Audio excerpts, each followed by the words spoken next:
ये हैं शिल्पी। बेंगलुरु की रहने वाली शिल्पी बीते 6 महीने से अपने लिए घर खरीदने की तैयारी कर रही है।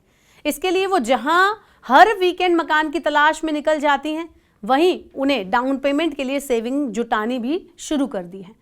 उन्होंने 7 से 8 लाख रुपए का इंतजाम भी कर लिया था। उन्हें एक मकान भी पसंद आ गया, लेकिन अब प्रॉब्लम यह है कि बैंक उनकी उम्मीद के मुताबिक कर्ज नहीं दे रहा है। उन्हें डाउन पेमेंट के लिए ज़्यादा पैसे जुटाने होंगे।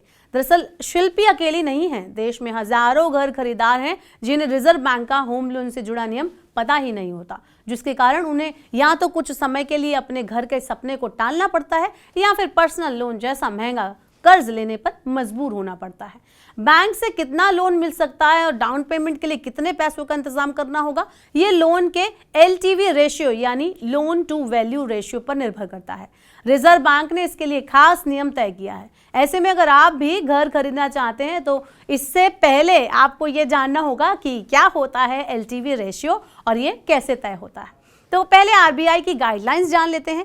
रिजर्व बैंक के अनुसार बैंक मकान की कीमत की एक तय सीमा तक ही लोन दे सकते हैं। किसी प्रॉपर्टी पर कितना लोन मिलेगा, ये लोन टू वैल्यू रेशियो पर ही निर्भर करता है। ये रेशियो बताता है कि घर की कीमत के हिसाब से कितना लोन मिल सकता है। अब ये नियम जान लेते हैं। ये नियम मकान की कीमत के आधार पर तय होता है। RBI के नियमों के तहत अगर मकान की कीमत 30 लाख रुपए तक है तो बैंक उस पर 90% तक का होम लोन दे सकता है। अगर मकान की वैल्यू 30 लाख रुपए से 75 लाख रुपए के बीच है तो लोन टू वैल्यू रेशियो 80% तक हो सकता है। वही मकान की कीमत 75 लाख रुपए से ऊपर है, उससे ज्यादा है अगर, तो बैंक 75% यानी 75% तक ही लोन दे सकते हैं।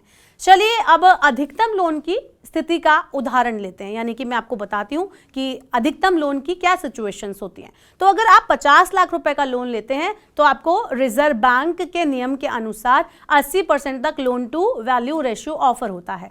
इस सिचुएशन में आपको 10 लाख रुपए अपनी तरफ से डाउन पेमेंट करना होगा। वहीं अगर 40 लाख रुपए तक का लोन आपको बैंक की तरफ से मिल सकता है तो आप क्या करेंगे, अब जान लेते हैं कि LTV रेशियो तय करने में बैंक क्या चीज देखते हैं।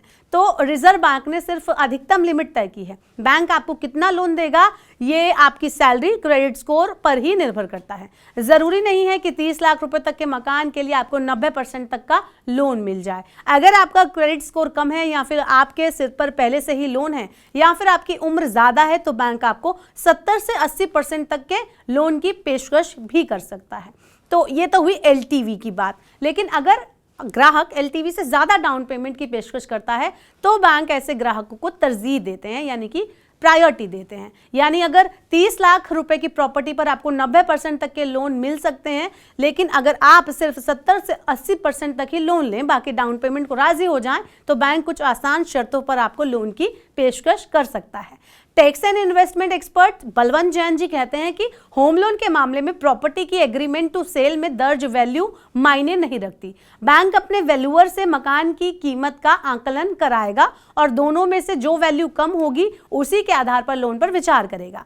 बलवंत जैन कहते हैं कि लोन मंजूर होने में खरीदार की सालाना आय, आयु और क्रेडिट हिस्ट्री काफी मायने रखती है। अगर आपका लोन टू वैल्यू रेशियो कम है तो इससे बैंक का रिस्क ऑफ मार्जिन कम हो जाता है। ऐसे में बैंक आपको कम ब्याज पर लोन दे सकता है, लेकिन इसके लिए आपको बैंक के साथ मोलभाव करना होगा। बिना मोलभाव के कोई भी बैंक ब्याज दर में कमी नहीं करेगा। चलते चलते एक बात और ध्यान दें, मकान खरीदने के बाद आपको उसकी रजिस्ट्री करवानी होती है। इसकी लागत मकान की कीमत की 7 से 8% बैठती है। इसके लिए आपको अलग से पैसों का इंतजाम करना होता है, क्योंकि बैंक इस राशि पर कर्ज नहीं देते हैं।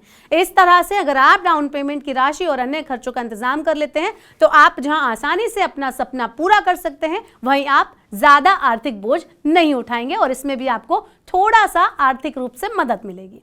ऐसे और वीडियोस के लिए देखते रहिए मनी9।